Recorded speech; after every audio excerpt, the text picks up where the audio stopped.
All my life I've been appalled by the human suffering and misery that prevails on our beautiful planet.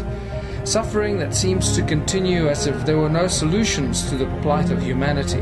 And yet, in all our hearts, we all know that there are solutions, and that they are really simple. But somehow, our so-called leaders are not providing the solutions, but instead creating more confusion and misery. We've appointed our leaders to be our servants, but they're not serving us. We appointed them to do the best for us, not for them. So whatever we want and we need as a people, they should be doing for us. Is that happening? No, the opposite is happening.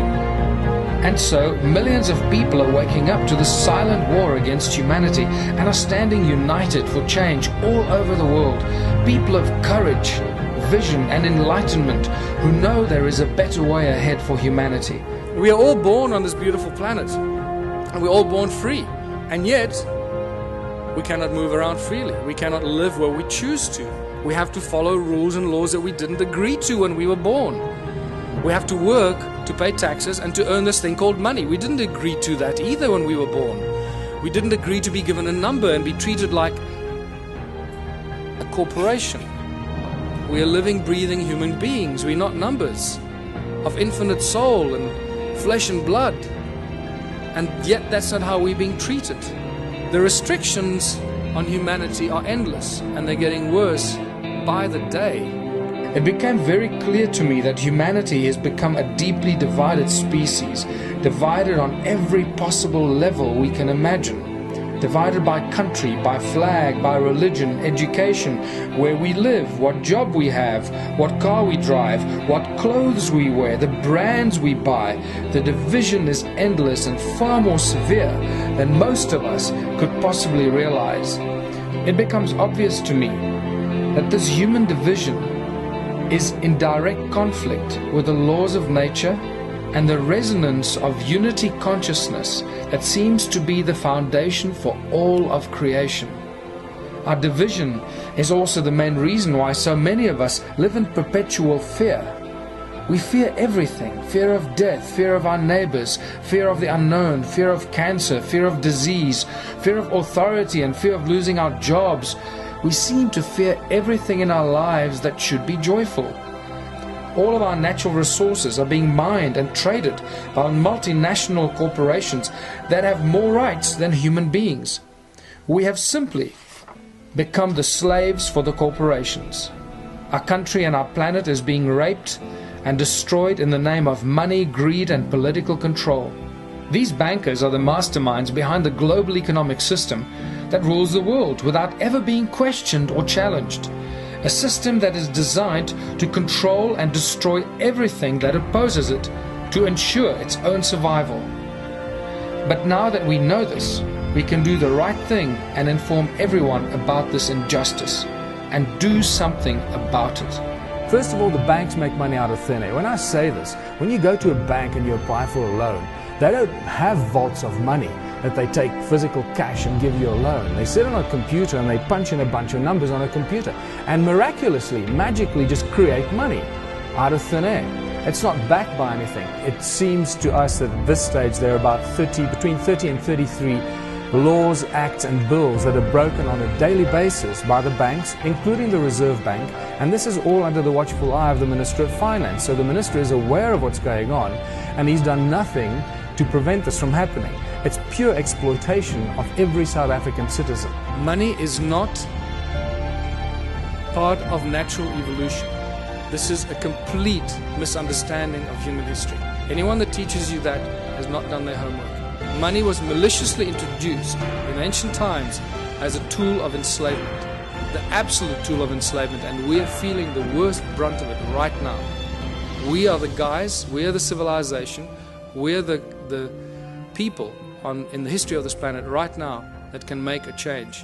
It's up to us what we do with this information and how we move from here forward. But those who try to control us will constantly tell us that it is very complicated and that only money can solve our problems. We all know that this is a lie, because money does nothing. People do. People grow the food, they plant the seeds, they build the bridges and solve the mathematical equations, and people create the most beautiful works of art. People do everything in great spirit and joy when they are allowed to do so.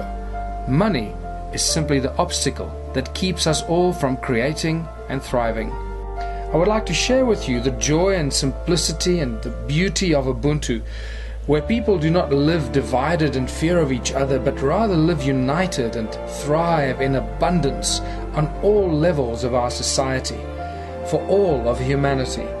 Let us actively begin to spread the message of unity consciousness to all of humanity that will allow us to heal our division and change the misery of our human beings to abundance within a global community filled with love for each other and not fear of each other.